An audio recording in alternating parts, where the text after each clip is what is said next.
Alkebu-Lan presents Afrika Speaks on Voice of Africa Radio. Weekly discussions and live debate on all issues affecting the African community, at home and abroad. Tune in Mondays 8 to 10 p.m. and have your say as we talk it straight and make it plain on voiceofafricaradio.com or 94 on your FM dial. It's live, it's hot, it's scintillating, it's real. It's Alkebu-Lan with Afrika Speaks on Voice of Africa Radio. Sponsored by Mama Africa Culture Shop and the Whirlwind News. Tendai Mwari, be thankful unto God. Greetings, Voice of Africa family. You're tuned into Afrika Speaks with Alkebu-Lan. Hosting tonight's program is Brother Omowale and myself, Sister Kai. It's Monday, the 18th of March, and it's 10 minutes past the hour of 8. Alkebu-Lan is known for keeping its finger on the pulse of the community, addressing the most pertinent and controversial issues some radio stations just won't touch. So keep it locked on 94 FM or www.voiceofafricaradio.com and join us for the next 2 hours in a lively, riveting debate by calling 0208 180 2523 or 07961 573 883. You can text on 07904 899 195. On Afrika Speaks with Alkebu-Lan, we talk it straight and make it plain. This show is not for the faint-hearted. Tendai Mwari. Yes, sisters and brothers, this evening's program we bring to you is entitled, Is Zimbabwe Constitution a New Dawn or Self-Serving Compromise? Is Zimbabwe Constitution a new dawn or self-serving compromise? Our guest this evening will be Dr. David Gazi, who is author of the book Zimbabwe and the Land Question. Yes, he will be addressing this issue this evening, brothers and sisters, but you also have a view and we want to hear it. And all you have to do is call in on 0208 180 2523 or 07961 573 883. You can also text us on 07904 899 195. Tendai Mwari. Greetings and welcome, Brother Omowale. Tendai Mwari, Sister Kai, giving thanks and praises to Mwari Nyakusika, God the creator of the universe, through the spirits of Mudzumukuru, our great ancestors. Rumbitsu Konamwari Africa, to the God of Africa, be the glory. It is a joy to be an African, and it is a joy to be on Voice of Africa Radio. Tendai Mwari. Okay, Tendai Mwari. Let me just take this opportunity to introduce and welcome our resident guest, the spiritual leader of the Alkebu-Lan Revivalist Movement, Bro.Ldr.Mbandaka. Tendai Mwari, Bro.Ldr. Tendai Mwari, Sister Kai. Tendai Mwari, I bring greetings as always in the most precious, powerful and bountiful name of our motherland, Alkebu-Lan, Mama Africa, in the sacred spirits of our most gracious ancestors, and in a prayer for oneness, hope and prosperity for all African people upon the face of Mother Earth. Rumbitso Kunamwari ye Africa, to the God of Africa be the glory. In the words of the most eminent prophet and king, His Excellency Marcus Mosiah Garvey, look to Africa. Let Africa be your guiding star, your star of destiny. Tendai Mwari. Tendai Mwari. Okay, Bro.Ldr. I'm just going to move to this short little interlude. Tendai Mwari. When we come together, what time is it? When we respect each other, what time is it? When we get our self-confidence, what time is it? When we form our own political party, what time is it?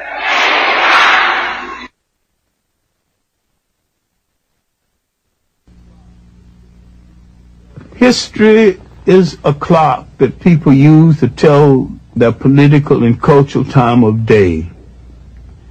It is also a compass that people use to find themselves on the map of human geography.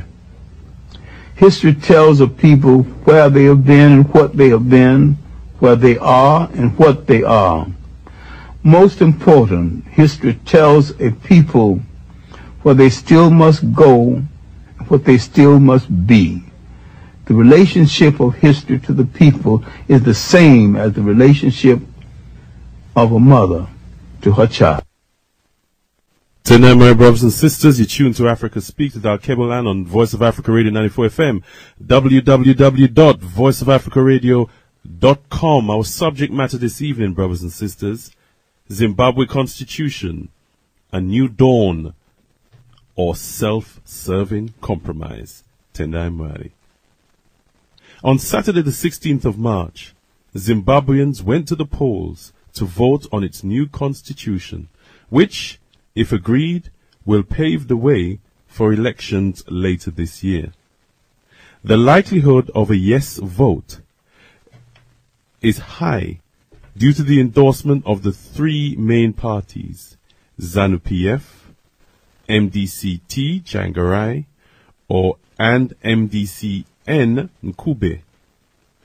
MDC MP for Bulawayo South, Eddie Cross, is among those urging a yes vote.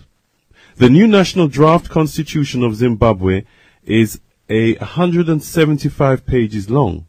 It is complex and was negotiated over nearly 4 years. 1 million people were consulted on the fundamental principles they wanted recognized in the constitution. In the end, not everyone got what they wanted, and the final draft is a compromise thrashed out between the three main political parties. He goes on to list 10 reasons to vote yes. Also urging a yes vote is the campaign group Women of Zimbabwe Arise, WOZA, that conducted 600 workshops on understanding the Constitution for over 16,000 of its 85,000 members. WOZA had a degree of success in getting its voice heard. 26 of its 72 demands were either included or partially acknowledged. However, not all are keen on the new constitution. Former Zanu-PF minister and current leader of Mavambo Kusile Dawn leader Simba Makoni, Ray Majongwe of the Progressive Teachers Union of Zimbabwe, and Munyaradzi Jwisai of the International Socialist Organization all advocate a no vote, with Majongwe and Jwisai going so far as to lead a united front of individuals and organizations to launch an appeal against referendum at the Supreme Court, claiming it doesn't represent any real change. Nevertheless, all estimations are that the poll will result in a yes vote. Although most parties ultimately regard the Constitution as a compromise, it does contain some key measures. It enshrines the land reform program and challenges against it. A Bill of Rights to protect free expression, devolution to provincial authorities, scrapping the president's power to veto legislation, promotes gender balance in public office, and limits the presidential term of office to 2 5-year terms. This being Zimbabwe, Europe has a lot to say. The UK customarily led the charge via its ambassador to Zimbabwe, Deborah Bronner, by declaring that polls will only be free and fair if the country invites the European Union observer team. Former Minister of Information, Professor Jonathan Moyo, was swift in his rebuttal. He states, "It may be the case that the EU has a credible reputation elsewhere, but it certainly does not have a credible reputation in Zimbabwe because it imposed illegal economic sanctions on Zimbabwe outside the international law and United Nations system. No rational country can invite an enemy into the house." Tendai Mwari, we're going to rejoin this after this short interlude, brothers and sisters. You're tuned to Africa Speaks with Alkebu-Lan 94 FM, www.voiceofafricaradio.com. And our subject matter again for you, brothers and sisters, very important one, is Zimbabwe Constitution, a new dawn or self-serving compromise. Tendai Mwari. This is Voice of Africa Radio, streaming worldwide at voiceofafricaradio.com and across London on 94 FM, the UK's #1 African radio station. Now, my brothers and sisters, you're tuned to Africa Speaks with Alkebu-Lan on Voice of Africa Radio, www.voiceofafricaradio.com, and we continue. Tendai Mwari. So, as Zimbabwe looks to step towards the future, details of its recent past are also beginning to come to light. The popular European rendering of Zimbabwe is that it is ruled by a tyrannical dictator who wrecked the economy of the quote-unquote breadbasket of Africa through his politically motivated land reform program that grabbed land from industrious Europeans and handed it to his cronies. The reality is that not one but 3 recent studies expose this fallacious version of events for what it is. In 2010, studies by the African Institute for Agrarian Studies and the Livelihoods After Land Reform Project, with multinational assistance, including that of the Great Britain-based Institute of Development Study, based on extensive field investigations conducted over several years.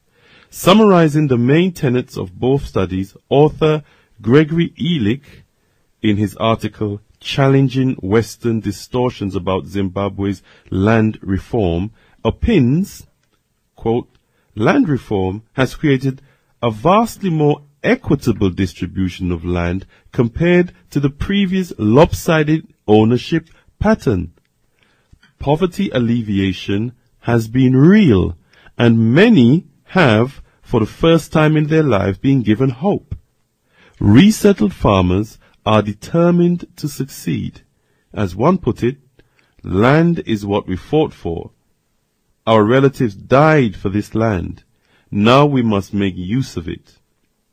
Third study, Zimbabwe Takes Back Its Land, is based on several research studies in various parts of the country, which supports the earlier studies asserting that in 2011 the number of people working on resettlement land had increased more than 5-fold, from 167,000 to over 1 million. However, one major threat to this program, the authors contend, are the Europe/USA imposed sanctions that are not, as is incessantly peddled, just targeted at President Mugabe, quote-unquote, and his cronies. It is actually against ordinary farmers who now use more of the land than the white farmers they displaced. All the studies also highlight the active opposition of NGOs in the country to the resettled African farmers. Although the authors of Zimbabwe Takes Back Its Land still regard the Zanu-PF government as being responsible for the economic meltdown that afflicted the country, other more sinister factors are also emerging. African Globe on November the 17th, 2012 reported, quote, the United States government has for the first time admitted that the illegal sanctions it imposed destroyed Zimbabwe's economy and were hurting ordinary people. Incoming U.S. Ambassador to Zimbabwe, David Bruce Wharton, made the admission yesterday at a media roundtable discussion in Harare and pledged to work with authorities in Zimbabwe and the U.S. to normalize reactions. This, it could be argued, that Zimbabwe may well be a case study in African self-determination. In spite of having the full force of Western imperialistic economic, ideological, propagandistic aggression trained against it, it was still able to progress and empower millions. So, brothers and sisters, this evening, we ask the question, Zimbabwe Constitution, a new dawn or self-serving compromise? Will a yes vote transform Zimbabwean society? Or will it be business as usual for the political elites? Is the Constitution really a compromise? Were the people consulted with widely enough? Should Zimbabwe have allowed the EU in to observe the referendum? Is the EU an enemy of Zimbabwe? Why have the successes of land reform program not been reported? Is President Mugabe's government responsible for Zimbabwe's economic meltdown? Or are sanctions to blame? Is Zimbabwe ready for elections this year? Does the INAPP have a position on Zimbabwe? Tendai Mwari. Brothers and sisters, you can call in. The numbers to call in on, you can log these numbers are 0208-180-2523. The mobile number is 07-961-573-883. You can email us at studio@voiceofafricaradio.com or text us on 07-904-899-195. Tendai Mwari.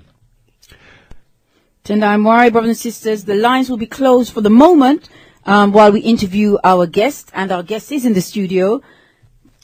Brother Baba Gazi. Tendai Mwari, who is author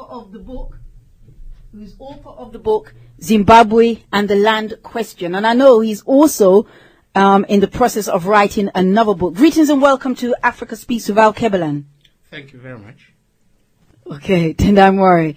And obviously, Saturday was the day that Zimbabweans went to the poll, on the 16th, to vote for a new constitution. Now, obviously you're here, but have you been getting word of what took place, the build-up for the constitution? Would you give us a little bit of feedback in regards to that? I'm afraid I will disappoint you because it appears everybody was underwhelmed by the turnout exercise. No, the turnout appeared to be good in places, but the first worrying thing was you have a constitution where the opposition and the government, they are all in agreement that this is what we want, and then they declared that the people had been consulted in the writing of the constitution. So I asked the people to queue again to be consulted. I mean, because the referendum is it's as though they are saying the people should rubber stamp what they have already agreed as politicians, which I have always hoped is not what the Zanu-PF government is about. I don't know about the MDC, but the MDC itself, we must remind people, started off as a socialist party, and one of the people you mentioned in your brief write-out, Guisai, I think, one of the people who was advocating a no vote was actually expelled from the MDC because he insisted that the land was central to the whole politics of Zimbabwe. So when the MDC was first formed as a party, the first Guisai was one of the first people to be expelled because, one, they insisted that the MDC, and if you go into the literature in 1997 and 98, the MDC was calling itself a socialist party, and They were opposing the government because it was not radical enough. But as we can see, it came to represent the interests of the white farmers, and it looked very much like his master's voice in terms of Britain. So a lot of people were dismayed that from the beginning, I mean, the beginning was very promising, and then the MDC slowly got rid of those radical voices that were within it. And so now what I'm trying to say here, I'm not trying to say I was convinced by the MDC at the beginning. I never was. But I'm just saying it was very radical at the beginning, and it is worrying for me to find the radical voices of Zimbabwe now agreeing with what we would have called the sellout voices, and they are now sort of asking the people to do what? I mean, what is there in the Constitution for the majority of the people? I mean, because what the Constitution should do is to entrench the gains of the liberation struggle. I know there's a lot of people out there who say that was all in the past. But then when it comes to America, they are always talking about the founding fathers. They never forget they are war veterans. So I don't listen to the fools who say that we should forget about the liberation war and move forward. Those who fought the liberation war actually have given these voices a chance to be heard, because before there were no way. I mean, but I am happy that we can have people who might be in different European countries and capitals talking against the liberation. We gave them that power, but one day we hope they will use it properly. Tendai Mwari. Okay, so I mean, the question that we're asking this evening is the Zimbabwe Constitution a new dawn or self-serving compromise? Would you say that is there any change that's going to take place in Zimbabwe for the Zimbabwean people? The quick answer is obviously there is not going to be change, because by its own definition and by the definition of those who have put it forward, this is not a constitution for change. This is a constitution where they've decided to agree. And that's those are the worrying aspects of it. And the main points are, for instance, about how many times a president can run for office. Mm-hmm. For me, that's irrelevant. I mean, I don't care whether I get a president every 20 minutes or every 20 years, as long as there is a change in the life of the people. Mm-hmm. I mean, we come from a tradition. We don't come from a Westminster tradition, mm-hmm. which is all about votism. Mm-hmm. And I will quote Ken Livingstone, who said, if the vote could change anything, then they would have banned it a long time ago. Now, okay, I'm going to come back to you just after this short interlude. This is Voice of Africa Radio, 94 FM. Tendai 94 FM, www.voiceofafricaradio.com. And we're listening to the voice of Dr. David Gazi, who is author of Zimbabwe and the Land Question. And he's enlightening us on the issue of the Zimbabwe Constitution. Because many people are looking in, and Dr. Gazi, and saying, well, it can only be a good thing. Now, you're just touching on this issue of, because that's one of the things that jumped out at me when I was reading, a summary of the Constitution, was the fact that only 2 terms the president could serve. And I thought, well, here we go, the same American constitution using the same system, same model.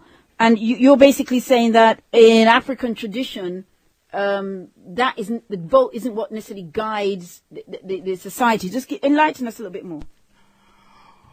Well, the thing really is, the whole African development was cut short, in the 19th century with the coming of colonialism. I know some people again will say, oh, same old story. I'll repeat it because it's relevant. The thing is that at that time, the land was actually in the hands of society. There were no borders. This is why people could just go out and hunt, and they come out and and then after that, we get overnight, the white man comes in on the, I think it was the 13th of September, 1890, and on the 14th of September, there were boundaries. This land belongs to me, because these people who came, about 300 of them, they were each given, I think it was 3,000 morgen. And morgen is about 2.2 acres of land. So 3,000 morgen would be in excess of 6,000 acres each, and 15 mining rights. Now, what I'm trying to highlight here is that it's not that we were stupid. Our system was that you cannot own land because you can't create it. You cannot own the air that we breathe. You cannot own water. You cannot own the sunshine and things like that. And this was very different. People had their homestead. They had cattle. They had, possessions. But you could not own that which actually belonged to society as a whole. And this is where the most dangerous thing is that, because I went to, sorry, I'm trying to jump because I have to get to the point I'm trying to make, which I think, I went to the talk at LSE, the London School of Economics, where one of the books you mentioned, Taking Back the Land, the people who were, the three authors were largely supportive of what had so far happened, and they concentrated their research in the rural populations. But there was another person at the same meeting, Charles Taff, who is the president of the Commercial Farmers Union. And he stood up, and he was very belligerent, and he asked about compensation for he said farmers wanted compensation, and also he was talking about property rights.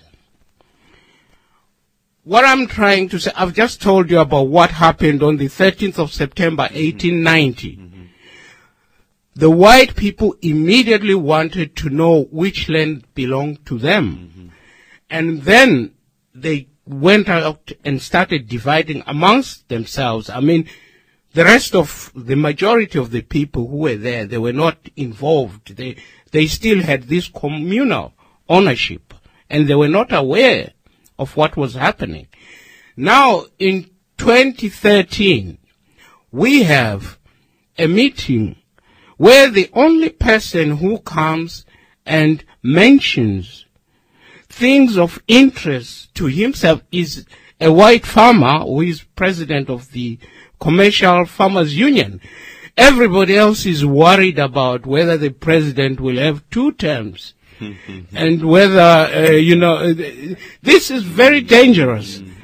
Because the white guy knew exactly what he wanted. Right. He wouldn't care if the president had 30 terms or 1 term, as long as he's assured of his property rights and he's assured of compensation. And by the way, the author of Zimbabwe Tax Backs Land did agree with him on the question of compensation, but he had a different take on it. He said the Africans must be compensated for the land that was taken away from them. So he was really sort of like struggling to wake people up. You know, I know right now you have people who are just talking about this in a cynical manner. But the people, I've noticed nowadays, even footballers here, they have got shirts written, invest in Africa. Yes. Nobody has actually said why all of a sudden they want, who is behind that? It's not an African. Why are they going out and saying invest in Africa and doing, I mean, but taking all these things together, I'm just saying that you have people who are always aware of what they want to take from you. And then when we get the chance, as we have got in the writing of this constitution, we concentrate on thin air. We don't concentrate on what is important, tangible, yeah. And that is very dangerous. Yes. I'm on 94 FM, www.voiceofafricaradio.com. That's the voice of Dr. David Ghazi. And the discussion this evening, Zimbabwe Constitution, a new dawn or self-serving compromise. The lines will be open soon, so you get an opportunity to discuss this issue. Tenamar, Bro.Ldr.Mbandaka, you wish to come in here? Yes, Tenamari, giving thanks and praises. You know, it's just wonderful to have Baba Ghazi in the studio. I think he's one of the leading political analysts in the African world community right now. A very humble, modest elder brother among us, and probably would blush, you know, be a little bit shy to own the accolades I'm giving him this evening. But I really do mean that from the bottom of my heart. A very powerful thinker among us, and the community, African community, need to be more exposed to this elder brother. Believe you me, brothers and sisters. I've had the honor of reading Baba Ghazi's book. We've been acquainted with him now for a number of years. Zimbabwe, the land question, I think, is a very powerful analysis of the Zimbabwe situation. And in that book, he makes it very, very clear that our people, the Chimurenga, the war for liberation, was grounded in the demand for our land, the land that was stolen from us. And he has a line in the book where he says, when the white man came, it was our land that he stuck his flag in. He stuck his flag in our land. He did not stick his flag in our democracy. Yeah. No, you know, I mean, it sounds risible, it sounds funny, but he was making a serious point. And I think that's at the core of the pronouncements that we are hearing from Baba Ghazi so far this evening. I just wanted to ask Baba Ghazi, in 2000, Zimbabwe drafted a constitution that seemed to be very much centered around the land issue, the land question. Are you saying that that is now de-emphasized in the new constitution? And if so, what is the reason for this? I have a copy of the draft constitution from 2000. I meant to bring it, but my filing system sort of was playing tricks on me, so I couldn't quite find it. But I have a copy. I'll send you a copy. What was happening in 2000? Mind you, this is a year after the formation of the MDC. And this is sort of on the eve of, or rather the beginning of the recent farm invasions. Why I say that is that farm invasions started a year after independence in 1981. They are not a new thing, because the people who were coming from various African frontline states, even the people at home, they knew that this was all about the land. So they proceeded to act on the, sort of taking back the land. But you can understand now, you had people who had jumped into suits and they were being driven around in Mercedes cars, and of course they wanted to be nice to these people who were being nice to them. And this is where the whole thing started getting lost.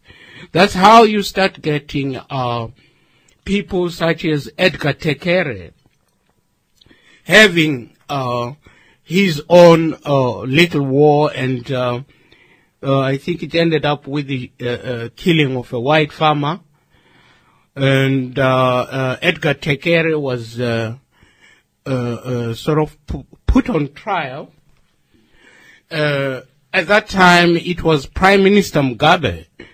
Prime Minister Mugabe offered to pardon Edgar Tekere, and Edgar Tekere, in his own book, he says he refused.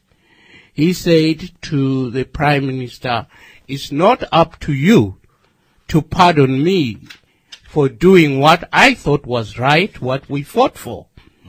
Take me to court and let's find out what this whole thing was about." But I mean, I'm not saying again that I support Tekere's line, because he had his own foibles. But the thing is that you have to go back to that history to see that the land question was never very far from anybody. In this country, the land question is not very far, except that the land is spoken for. All you get sort of repossessed of is the bricks and mortar. But the land, I mean, as such, you can't mess around with it. And if you go to almost all European countries, they are very, very careful when it comes to what rights, especially foreigners, have on the land. I mean, you go to places like Denmark, I think, you can't even, sort of talk about buying the land there. So, I'm trying to bring all this together that, you see the... Sorry, Baba, I'm going to ask you to continue after this. Okay. Voice of Africa. Tendai Mori, 94 FM, www.voiceofafricaradio.com. Our discussion this evening, brothers and sisters, Zimbabwe Constitution, a New Dawn or Self-Serving Compromise. We are speaking to Dr. David Gazi, who is author of the book Zimbabwe and the Land Question. And we know that he's about to bring out a new book, and hopefully before the evening will enlighten us a bit more. I'm going to ask you to continue, because I stopped you in your tracks, and I hope you know where you're going to pick up from. Tendai Mori. Just to put Baba Gazi back on track, it's a question about the previous constitution, more and greater emphasis on the land question compared to the present constitution. Is there a de-emphasis? So you're giving us a backdrop. Okay, yeah, because I wanted to sort of why I brought in the land invasions in 1981. Or rather, the land reclamations. I think we sometimes get reckless with our language. It's not our language, yes. So we're forgiven. What was happening then is that in 2000, there was a lot said in the British press and everywhere else, it was so shrill. They said, President Mugabe wants to increase his powers, and this is what it's all about. And everything else that was in that constitution was sort of like not even discussed. And there was, I think, I don't want to I wish I had a copy in front of me, but it was something to do with, I think there was going to be a limitation on the size of the farms. There was going to be, the land would be taken without compensation. It was taken without compensation in the first place, and I think one needs to keep saying that. Yeah. I know there are a lot of people who think, oh yeah, that's all in the past. Yes, but this is what happened, and if we could learn from the past, for instance, when... Just for clarity, Baba Gazi, just for clarity, what you're saying is that the Europeans, when they came in the late 1800s, early 1900s, they took the land. There was no exchange of... They didn't buy the land, they stole it.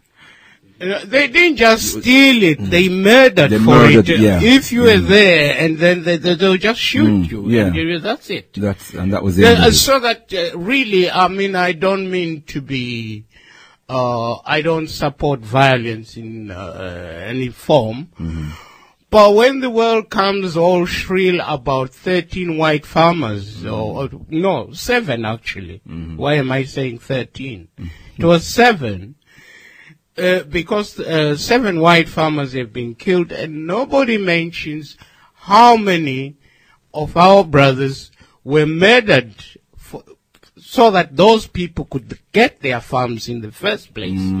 That is very well. And also subsequently those who were murdered in foreign lands trying to fight to regain that land. So the arithmetic of it is all over the place. Yes. Could you give our listeners an idea of the kind of numbers that we're talking about of Africans who were slaughtered? Just some kind of comparison, if you've got... The estimates, I mean, obviously the estimates when they are given, what become the official estimates are always underestimates. Also, if you were looking today or yesterday, they were talking about Iraq, and the estimates of the people killed, they say it ranges from 135,000 to 600,000. But there was somebody who published some in the Lancet, which puts the figure at over a million. Now, so I am just going to give you official estimates. This is not something I totally agree with, but something that has been accepted. For Zimbabwe, you're talking between 30,000 and 100,000. Those are the figures that are normally mentioned. But then again, once you go into the Congo, it's a different kettle of fish. Yeah, because you're talking over 20 million. And that was in the 1800s into the early 1900s. No. I'm talking about the recent war of liberation. Okay. When you talk, if you go from the time when the white people started colonizing Zimbabwe, I'll give you an estimate of something that sort of would show you roughly what we're talking about. The people were then forced to go and work on the mines. More than 30,000 of them died because, of the occupational hazard. I'm not talking of those who were being hunted. I'm saying the people who were gainfully employed in the mines. Over 30,000 of them died, and there was very little compensation for them. So if you take that figure, this is the number of workers who died because of the harsh conditions under which they were working. Then put onto that those who were killed because they were resisting to go working on the mine, which would have been much, much more. So, I mean, really, the figures are very large, and I think we need to do more careful research. In spite of those who are still saying, oh, forget the past. We won't, we'll dig it up. Absolutely. And we'll bring it to light, and we'll keep annoying those who don't like history. Absolutely. Yeah. Absolutely. Tendai Mwari, give thanks for that. Sorry, I mean, you've given us a very good historical backdrop, which is very, very important. Yeah. Just coming back to the last decade and a piece between the 2000 Constitution and the 2013 Constitution, if we could just get to the heart of what is the difference in emphasis between the two? Okay. Especially as it relates to the land question. The first difference, is that, as you know, in 2000, there was stiff opposition to the Constitution as proposed. And this one, everybody is agreeing. That's why I say it is very worrying that I am not really privy to the what's in this Constitution. I've seen bits and pieces, but it looked more to do with what positions will be filled by who and for how long, and that sort of, the usual abstract things which don't say much about what the ordinary person in the street is going to get. For instance, I think the last constitution in 2000 was quite adamant that there would be no talk of compensation at all. And the land would just be taken over. And the only thing that people could be compensated for was for the machinery or the equipment. But we seem to have moved from that radical approach, because the group that I was working with, not only did we demand that all the land should be returned, not to individuals, but to the country, just like what happens in the village. You can get enough land to look after your family, but that land cannot be sold. This is another very important aspect, that the land should not be used as collateral for anything. That's how Kenya lost its land after having regained it after independence. You can imagine that if we allowed for land sales, how much money, which is worthless, that these Western countries have got. They could just flood you with all these dollars, buy back all the land, and you are left holding $1, which will collapse within a few weeks. They tell you it's valueless. The land will always have value, yes. Which is why now, for instance, you find that gold is being sold at between $1,500 and $1,700 an ounce, from I think it was a few hundred before. The reason is that whenever there is a crisis, we know what is happening in Cyprus as we talk right now. This paper money is meaningless, but there are a lot of people who are really being enticed by it.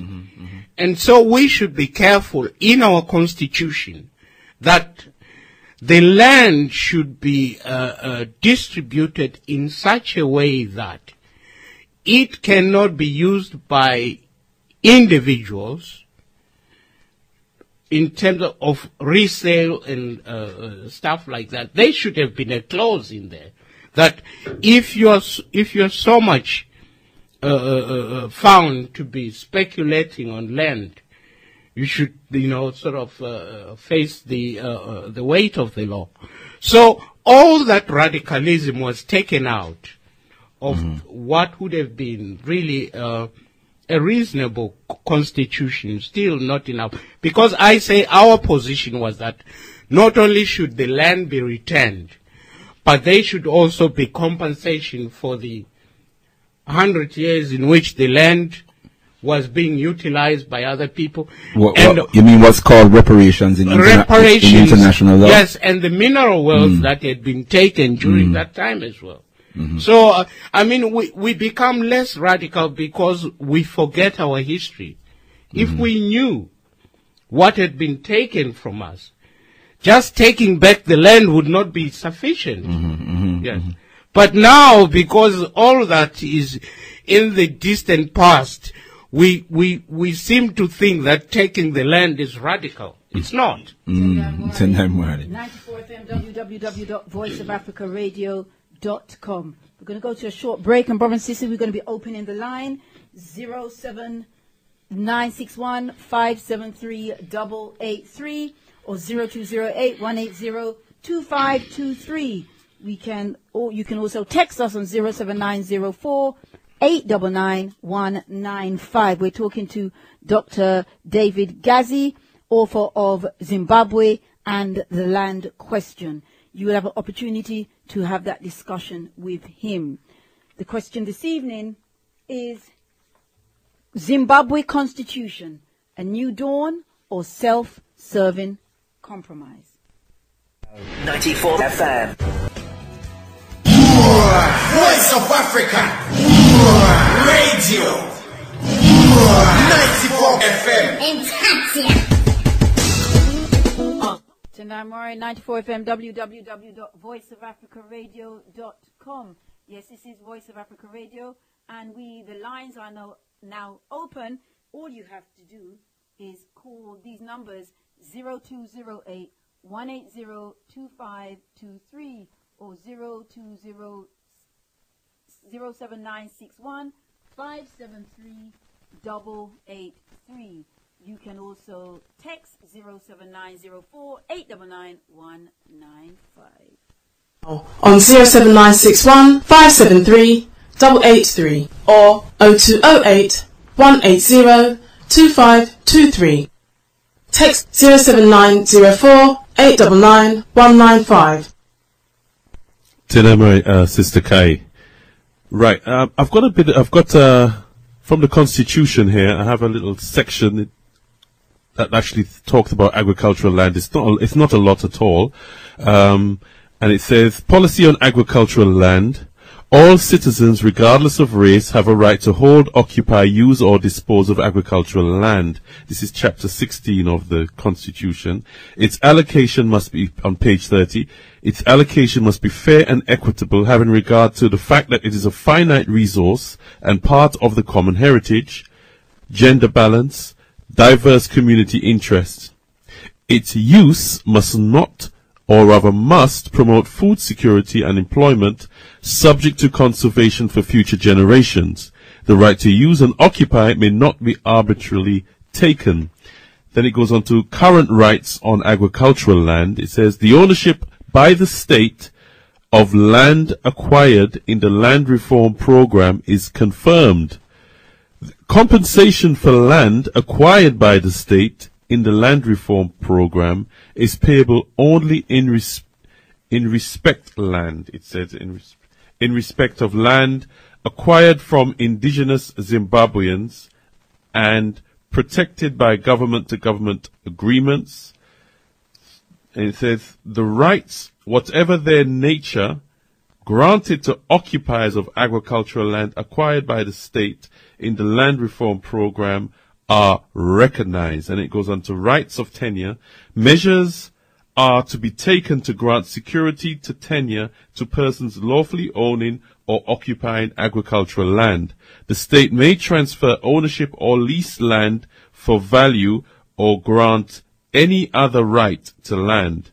Only one piece of land may be alienated, is that right? Alienated to the same person and his or her family. Owners may alienate their land rights in agricultural land. And finally, in relation to the Land Commission, it says members appointed by the President. They have security of tenure of office.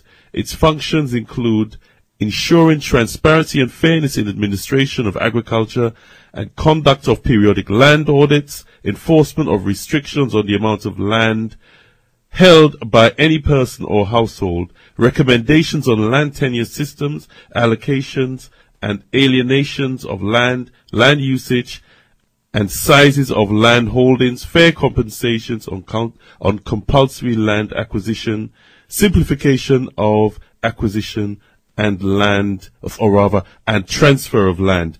It doesn't, so that is the basic information it has, Baba Ghazi. I don't know, what do you make of that? Do you think it's biting, sufficiently biting? For instance, you did comment that it's only about a page or two on the land. The whole document should be on the land.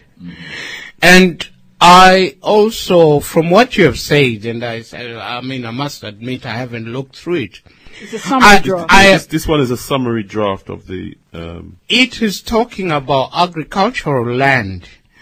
What about land where there are minerals? Who does it belong to? How does the man in the street benefit from the platinum mines, the gold mines? And all that is part of the land. Why is it just agricultural land? Because the big companies, the Australian companies, the Anglo-Americans, the loanmen, as you saw, where the people were shot. Tiny Rollins. Those are the people who are actually controlling the most valuable of our land resources. Okay, I can go and grow maize and feed the nation. It all sounds very altruistic and very nice. But you must also realize that in this country, with its advanced machinery and methods, you still need subsidies for farmers, because farming really is a thankless task. Yeah. But it's the guys who own the mines who then influence our politicians. Right now in Zimbabwe, the big talk is about Marange diamonds. It's about all the, how the people have been moved, and the whole area is fenced off and whatever. Why is that not being talked of as part of the land of Zimbabwe, and that the people of Zimbabwe must have a share of that mineral wealth? You asked the question rhetorically, why is this discussion not happening? Why is that not being enshrined? Ownership of mineral wealth, the land that contains the minerals, etc., etc. As our political analyst this evening, from your knowledge and understanding, why isn't that discussion taking place? Why has that not been factored into the Constitution? That's where my worry is, because, at the back of all this, mind you, when this Constitution was being drafted, there were people in the background there, we don't know who, sort of urging people to, oh yes, you are doing a good job, and as long as you don't touch on what is important to them, then you are, yes, you are doing a good job. So I worry that people have received advice, and this is part of the use of the sanctions. They want to frighten you with sanctions until you feel that, after all, independence wasn't a good idea. I don't think, because it happened with Hispaniola, Haiti, our first African republic to liberate itself from the slavery and colonialism, 1804. The French went all out to make sure that it would not be viable. As it would not have a viable... With the backing of America, the backing of the U.S. Yes. Go ahead. And we are still having, the people of Haiti suffering. Absolutely. And this is why history is so important. If everybody knew what had happened that far back, then we won't make the same mistakes. Instead, we have people who think that now if they go back there, and I think there was something about, in terms of the minerals of the country, which is what this constitution should also have discussed. You find that they are saying that if you want, again, I haven't checked this for myself. This is hearsay. They say that you need $1 million so that you can be licensed as somebody who can go either into diamond mining or platinum. Now, where is the average Zimbabwean going to get $1 million? Baba Gazi, yes, right. With all that has been said in terms of this constitution, it seems to be lacking somewhat. Why do you think that the likes of Zanu-PF / Robert Mugabe has actually sanctioned this particular constitution? Do you think they were sort of strongholded into doing this, or what? I think we must be careful when we talk about Zanu-PF. It's not sort of it's not one thing. I mean, you could say that within Zanu-PF, maybe there are only 4 well-meaning politicians. Right. The rest are hangers-on. The rest have jumped on. They've jumped onto the bandwagon. Right. To get what they can out of it. You've got many sort of get-rich-quick people, such as this man who came to this country to sue Zanu-PF for having taken over his mines, Mtuma Mawere. Okay. He was a Zanu stalwart from the University of Zimbabwe. He gets into Zanu, then all of a sudden we hear he's owning Shabani mines. I mean, where did he get the money to buy Shabani mines? And when, at the end, I mean, there's some quarrel within the party itself, then they take back the mines from him. I mean, I'm not going to bother myself with people like that. Right. And then there was another one who ran to this country again. And we must also realize that this country, much as they talk about corruption, it is they who support our most corrupt individuals. All the corrupted individuals from Zimbabwe, they run to this country. There was somebody called Butau, I don't know how much he supposed to have taken. And he came over here and he was welcome. I mean, it's the same for Nigeria. You remember the case of Umaru Diko? Yeah. Whom the Israelis wanted to put in a crate. He was in a barrel. He comes here, he's got millions of unexplained money, and Barclays Bank can open for him at any time that he wanted, same as the president's son who was found with 20 million in his flat. And any ordinary citizen, you try and go and bank 5,000 without explaining where you got it. 1,000. Yes. Tendamwari, the lines are open, brothers and sisters. Zimbabwe Constitution, a new dawn, or self-serving compromise. Will a yes vote transform Zimbabwean society? Or will it be business as usual for the political elites? Is the Constitution really a compromise? Were the people consulted with widely enough? Should Zimbabwe have allowed the EU in to observe the referendum? Is the EU an enemy of Zimbabwe? Why have the successes of the land reform program been reported? Why have the successes of the land reform program not been reported? Is President Mugabe's government responsible for Zimbabwe's economic meltdown, or are sanctions to blame? Is Zimbabwe ready for elections this year? Does the INAP, the Interim National African People's Parliament, have a position on Zimbabwe? And we do want to go to the elections that are supposed to be this year, Baba Gazi. I'll just give the numbers for our brothers and sisters to call again, and they are now on 07961 573 883 or 0208 180 2523. Text 07904 899 195. Call now on 07961 573 883 or 0208 180 2523. Text 07904 899 195.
Tomorrow, 94 FM WWW, and that was Chachimarenga by Stella Chiweshe. Wow. It's now. Yes. All right. Just explain to the listeners what that means. What does Chachimarenga is now the war of liberation. It's now time for the war of liberation. Okay. Tendai Babagazi, I just wanted to find out from you, but before I do so, we have a text. Take these two texts, and it says, it says, the racist Western media like to demonize that Robert Mugabe is the enemy and Morgan Tsvangirai is the so-called savior. Our people and families in Zimbabwe should know the land solely and solely to the sons and daughters of their land. These foreign meddlers have the audacity to cause all these friction and use stooges who pretend that they care about Zimbabwe when they have been used as remote controls by Western invaders. That's Kwame in Newham. Sounds very much like Mr. Abuaje. Good to hear your voice. Good to listen to your text, my brother. And this is Kofi Polo. He says, greetings, big ups to Sister Kai, Brother Umwale and Bro.Ldr.Mbandaka. Big up to you as well, Brother Kofi Polo. For a great show, as always. Keep it up. We are listening. Thanks, Kofi Polo. It was good to meet Brother Kofi Polo on Sunday. I was a guest on his show on Sunday. We met for the first time, and I just thank him for all the kind and loving and encouraging words that he shared with me. So we value it just as much as you value us, my brother. And by the way, brothers and sisters, Tendai Murray, straight after Bro.Ldr. and Sister Kai on Thursday morning, we have the repeat of Straight Talk, so you can hear, believe me, what is a fantastic show. Look out for that. Tendai Murray, let's go back to this issue though. Baba Gazi, you enlightened us quite a bit about what is Zanu-PF, and I just wanted to just touch a little bit more on that. Would Zanu-PF then, bearing in mind what you said, be described as a sort of a broad church, or is it more a victim of infiltration? How would you best describe it? Or maybe some other term. We do have a caller. Tendai Murray, Brother Peter, how would you like to join the discussion this evening? Right. I am more distressed in the last half an hour than any time previously. Let us inform us. Why? Why is that? Well, I saw a program on television about Zimbabwe about 2 years ago, where this European man owned land in Zimbabwe to about the size of Wales. Continue. South Wales. Hello? Yes, continue. Yeah, about the size of Wales, this European man owned land. Yes. The size of Wales in Zimbabwe. Mm-hmm. But you said you were distressed in the last half hour. What particular thing distressed you? the gentleman was talking about the land in Zimbabwe. You know, that people, how can somebody own European own so much land in Zimbabwe when people who fought with Mr. Mugabe take to the bush and fought with him? I saw they were crying tears because Europeans kicked them off their ancestral land that was in their family. For 5 generations, they were kicked off the land by Europeans. How can that be possible? And I'm not talking about any ordinary men, right? I'm talking about war veterans who took to the bush with Mr. Mugabe, and they've been kicked off their land. I cried when I see these veterans crying tears that they've been kicked off their land by a European. Oh, good evening. Good evening. Well, the thing that when we had run out of tears, we decided to do something about it, which is something that you should really be thinking about. Because one thing with us is we are too polite sometimes. When we shouldn't forget that countries like Australia, that is our country too. That's a black man's country. But when the English went there, they actually started preventing black people from going into Australia, and the indigenous Australians are now, they are like zoo animals. They have not been allowed to develop. It's the same in this country. The people who came on the Windrush, they were wearing suits. They were all nice and very, very hard-working. Look at what they've thrown back at us after years and years in here. So we must learn to be more aggressive about what we want. If you look at the Zimbabwe Constitution as it is written right now, they are saying, they are talking about all races, this and the other. The white people comprise less than 2% of the population, and yet we have already written them into the Constitution. If you go into the Constitution of this country, go and find how many times they talk about people of all races owning whatever there is in this country. So we must start being much more aggressive about what is ours. Yeah, my point is, sir, how can a European kicked off African people off their land, right? Kick them out, the war veteran who fought to liberate Zimbabwe. How can Mr. Mugabe allow these people to kick off African veteran who fought with him? Kick them off their land. They were crying. Yes. The African, the veteran, them were crying tears. I hear you, my brother. But the thing is that I always am a bit reluctant to be the devil's helper, that I will start criticizing Mugabe. The little that he has done, I'm thankful for. No, I'm not saying it's great. Yeah.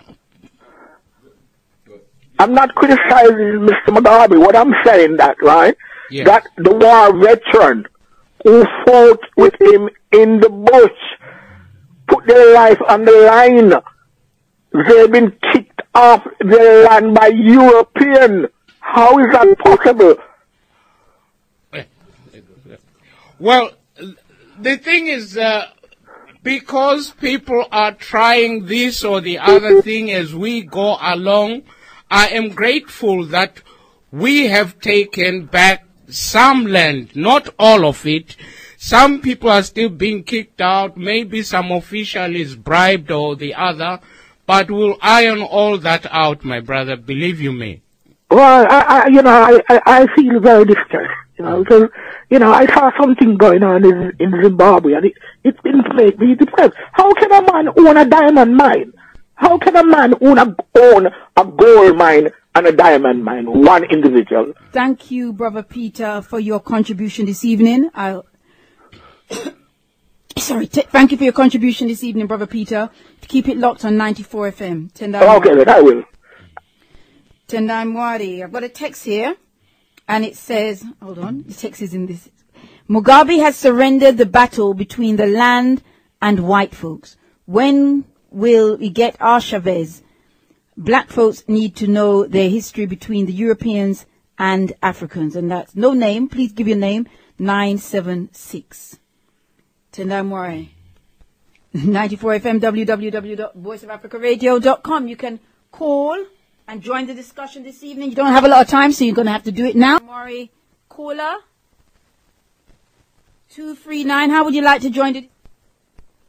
Yeah, Brother Shabaka, yeah. Yes, Shabaka, go ahead. Yeah, what a discussion.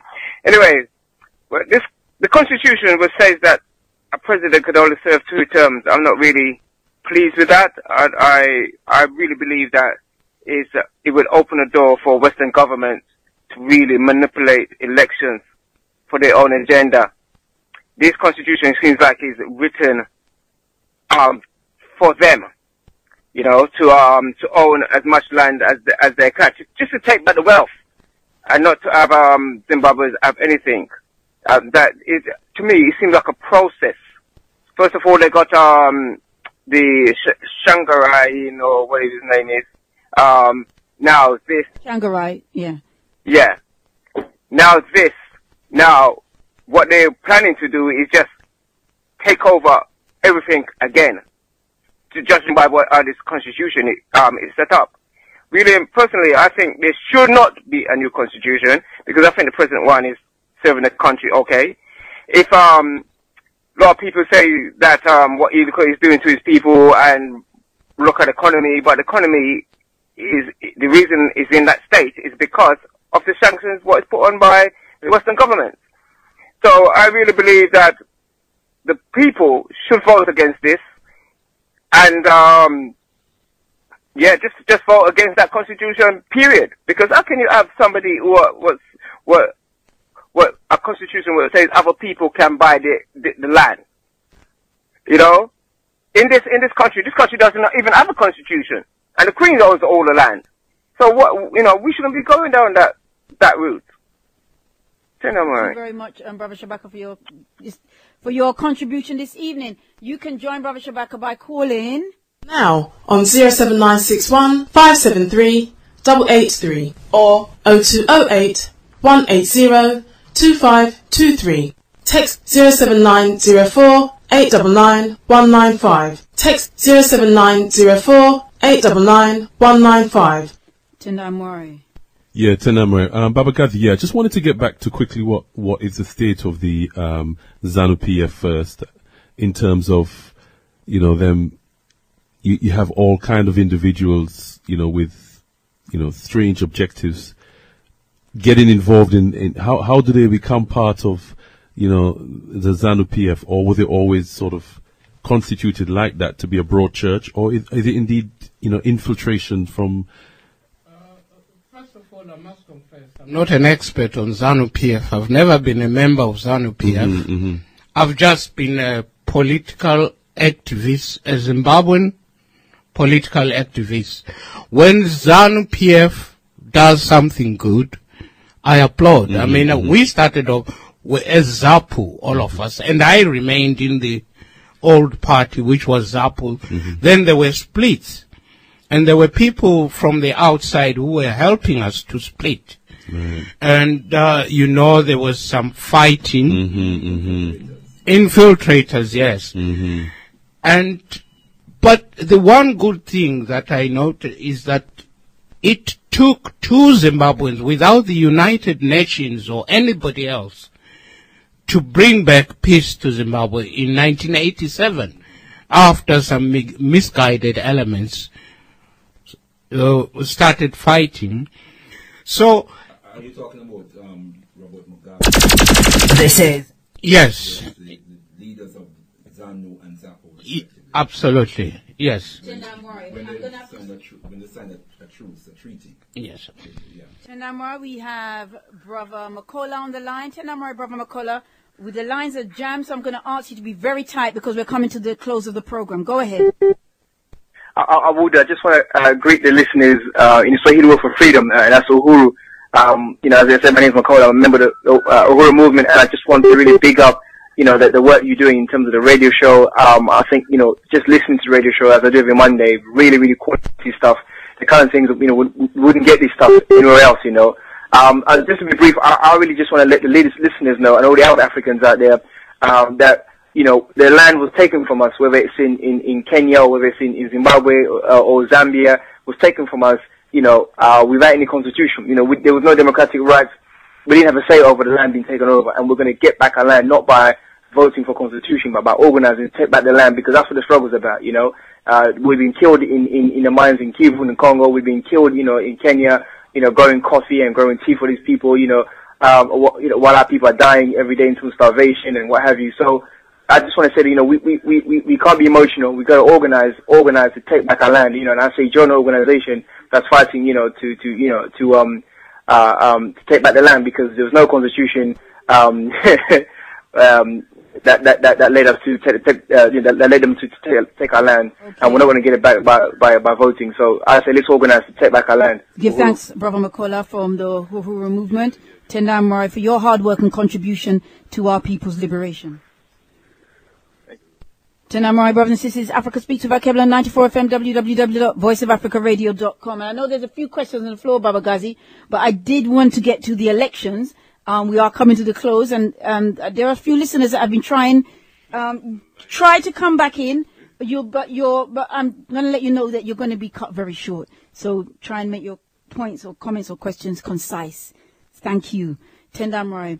Baba Gazi, I do want to come to the elections. They are supposedly in July, and a number of... This is general... Oh, yes, sorry. Yeah, general elections. General elections, yes, definitely. And people have said, with this particular election going so well and peaceful, and whether they get a yes or no, it is in line for a nice, peaceful elections, hopefully in July. What's your view on that possibility of peaceful elections, one? Two, the decision on the Constitution making any difference in terms of the elections? The outcome of the elections, the general elections. Well, again, going over the same ground, I mean, the government and the opposition have already agreed on the Constitution. So there is a broad area of agreement. So I don't know what will happen, what is new. That will come after this next election. I mean, my advice is that if Zanu-PF, because I can only see Zanu-PF as the only sort of like vehicle for change, imperfect as it is, I can't see the other side, because the other side, what they call change, is going back. Giving to them, if you go back to the past, and then you start having a lot of Europeans coming in and investment and jobs. Jobs are exactly what, look at Greece. There are no sanctions there, but look at the state of the economy because of jobs and this thing that we are trying to emulate. So we need to go further ahead, because the system is collapsing on itself. Okay, I'll stop there for this minute. Continue. Yes, the system is collapsing on itself, and it cannot maintain itself. I don't see how Africans can go and vote in the hope that if they come to an understanding with European countries, as in NEPAD, then their economic prospects will improve. Look at Ireland, look at Cyprus, look at Greece, look at Spain, look at Italy. They are all collapsing. And these are countries that have got jobs and whatever, but their unemployment rates are going beyond 25% and going up. Only a fool can believe that these countries will help Africa to have 100% employment and will all live happily ever after. You can employ yourself on the land. If you get a share of that land, you get a share of all the other assets that Africa has, and then we use them for our own interests, not to. So my main fear with the coming elections, I think both parties need to be clear what it is they are offering to the people. And if I were the people and somebody just says vote for me because I fought the war, I mean, I'll be like the people I've been criticizing. I'll say, yeah, that is in the past. What are you going to do after I vote for you? So they must be clear what they are offering. At the moment, there is a worrying thing that you just vote for Zanu because it is Zanu, or vote for MDC, or don't vote for MDC because we think it is a sellout party. Let's be clear, we must vote for something that would be good for us. We have copied the Westminster model, where you vote for the individual, and then you hope that individual knows what you want. Bagazi, I have to ask you this, and I've got some strong... And I'm asking this to be the last and closing question, Bro.Ldr.Mbandaka. Yeah. And then I'm going to ask Bagazi to close off. Okay, Tenai Mwari. How relevant or viable is the multi-party political system and the electoral 5-year electoral multi-party system to the African political structure? How important is it? Is it relevant? Is it viable within the African context? Well, like I said, I keep calling it maybe the Westminster model. Mm-hmm. I mean, is it workable? Is it viable in the African context? I mean, if it could change anything, people are being allowed to keep on voting. We want for instance, when one person emerges, say, who is very popular, as in South Africa, for instance, the ANC was overwhelmingly popular, and it threatened to get, say, over 80% of the vote. Then you hear voices saying that's no longer democratic.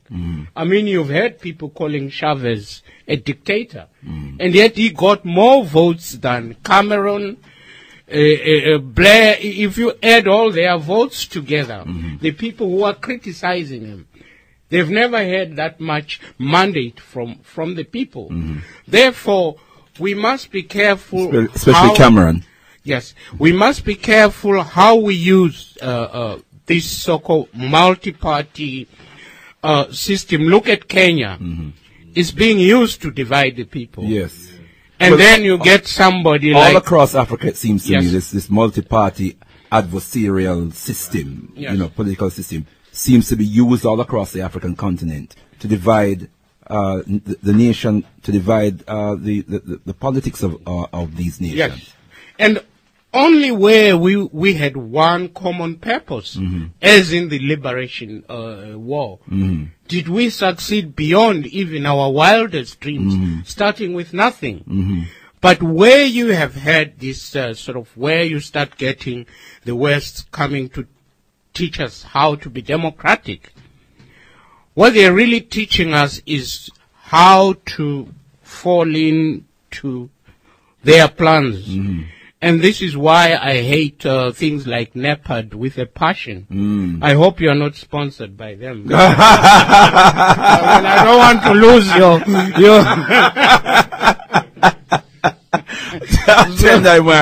I think we know the answer to that question. just gonna run that NEPAD advert now. I'll have to show. We have to hold that back. We'll have to hold that back until Baba Gazi is no longer in the studio. I like that. Brothers and sisters, we're going to have to bring the program to a close. Baba Gazi, we really thank you and appreciate you coming this evening and enlightening our listeners and illuminating the subject area, because I said it's one of those areas that can be very clouded because you only get one side from the media.